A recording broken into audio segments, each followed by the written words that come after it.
You know, I'm hiding myself. Then Michael laughing louder than anybody. Everybody know Michael's laughing. Right. He's like, I was like, Michael, shut up. He would laugh at me all the time because I would talk, and I guess, he just laughed the way I talk.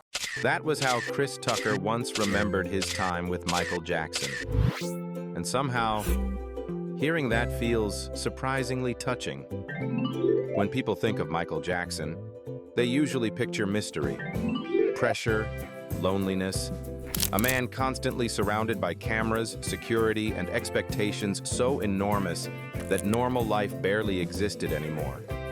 But laughter, real laughter, the kind where someone completely loses control, laughing louder than everyone else in the room, that is not usually the version of Michael people remember.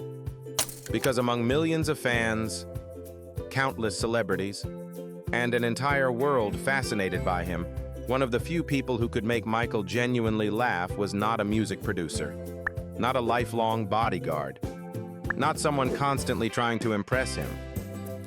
It was a loud, hyper, fast-talking comedian who seemed completely opposite to Michael in every possible way. Chris Tucker.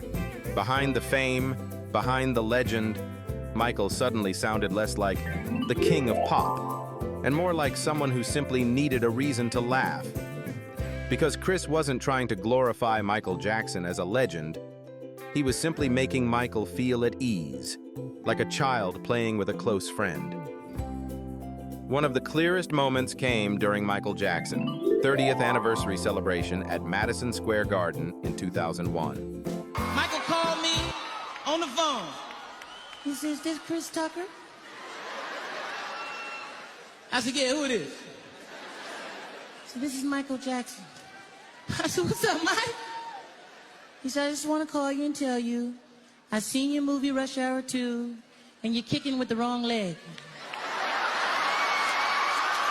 Stop making me look bad." Then came the moment people still remember. Chris started imitating Michael's dance moves, especially the famous kick. Only he deliberately did it wrong. The wrong leg.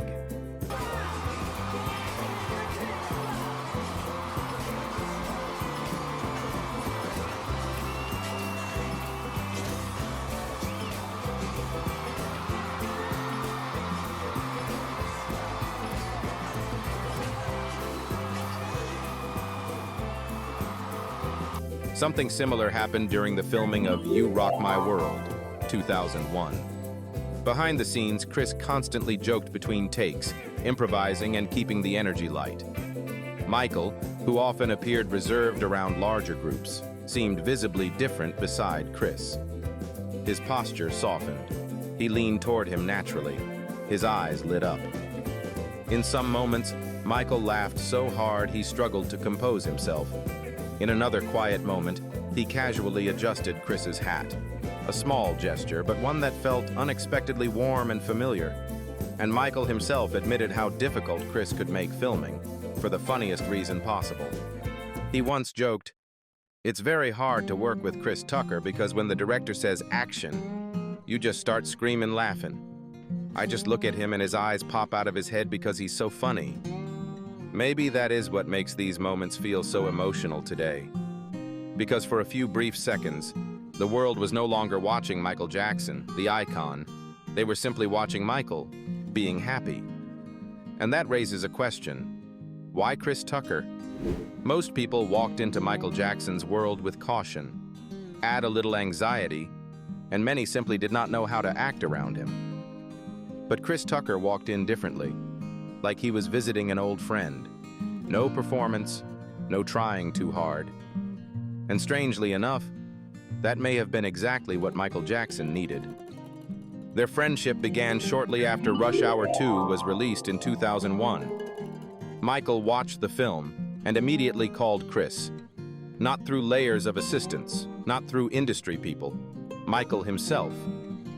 Chris later recalled receiving a message from Michael's team saying, "Michael Jackson wants to meet you tomorrow morning." At the time, Chris had already left New York and was flying back to Los Angeles after filming. But the moment he heard Michael wanted to meet, he did something almost unbelievable. Chris walked up to the pilot and said, "I'll pay you whatever you want to take me back to New York." That unexpected detour quietly became the beginning of one of the most unusual friendships in celebrity culture. Because Chris never talked to Michael like he was standing in front of the king of pop. He joked naturally, teased him. To Chris, Michael was simply Mike, and Michael seemed to love that. After years of people treating him carefully, almost delicately, Chris brought something different. Comfort, freedom, a sense of normalcy. At one point, Michael even gave Chris a nickname, Christmas. At first, Chris thought Michael was talking to somebody else. "Hey, Christmas!" Confused, Chris looked around. Then Michael smiled and explained, "Your name sounds like Christmas. It's beautiful, you should keep it." And from then on, that playful nickname quietly became part of their private friendship. That is what made this friendship feel so rare. Chris was never trying to make Michael seem greater, because the world has already done that to him, and Chris is making Michael feel like a normal person. At first, most people probably looked at Chris Tucker and Michael Jackson and thought, "Oh, they're just fun friends." A comedian making Michael laugh, a few funny moments. But difficult seasons have a way of revealing who is truly there. And for Michael, that moment arrived in 2005. When Michael Jackson faced the highly publicized child molestation trial involving the Arvizo family, much of Hollywood became very quiet. Some celebrities stayed silent, others kept their distance. For many, publicly standing beside Michael felt too risky, but Chris Tucker did something very few people were willing to do. Chris became one of the rare celebrities willing to testify in Michael's defense, and notably, he was the final witness for the defense team. But what made his testimony especially important was this. Chris was not only defending Michael, he revealed that he had actually warned him long before. According to CNN's reporting from May 2005, Chris described the Arvizo family as cunning. He testified that Gavin and his younger brother seemed smart and cunning, and admitted he had grown particularly suspicious of the boy's mother. Chris explained that he had once tried helping the family himself. Money, private plane rides, hotel stays, support. But over time, something started to feel wrong. He recalled the family arriving at his Las Vegas movie set uninvited and refusing to leave. Eventually, Chris felt uncomfortable enough to directly warn Michael. "I told him to watch out for the mother because I felt suspicious. You need to watch out. Be careful." According to later accounts, managers, lawyers, and people around him reportedly advised caution. Getting publicly involved could hurt careers, could create backlash, could permanently tie his name to controversy. But Chris still chose to stand beside Michael, quietly. No media campaign built around being Michael Jackson's loyal friend. He simply stood by someone he cared about and moved on. Later, Michael's defense attorney, Tom Mesereau, shared something painful.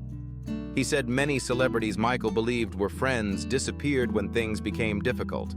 But Chris Tucker and Macaulay Culkin were rare exceptions. They stayed present when Michael needed people most. And even after Michael passed away in 2009, Chris never seemed to distance himself from that friendship. In interviews and stand-up moments, he continued speaking warmly about Michael, often calling him the nicest guy ever. And we go to the movies. Both of us like going to the movies, so we go to the movies. That was the moment this friendship became something more than laughter. Because Chris Tucker did not stay for the fame. He stayed when Michael Jackson simply needed a real friend. In a world where almost everyone wanted something from him, Chris Tucker was different. Chris wanted only one thing for Michael, the simple freedom to be himself. Michael Jackson carried a deep loneliness that few people truly understood. People think they know me, but they don't. Not really. Actually, I am one of the loneliest people on this earth. I cry sometimes, because it hurts, he once said.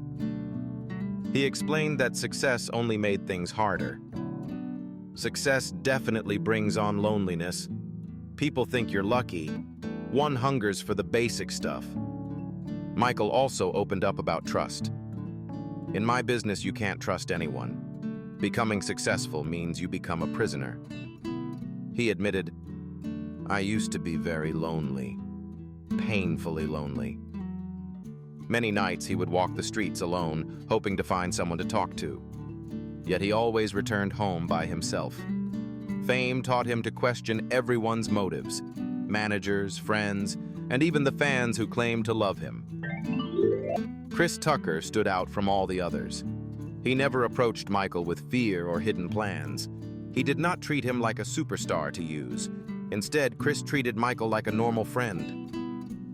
He was like a modern-day king, and he was the nicest guy ever. He was a friend of mine, Chris Tucker recalled warmly.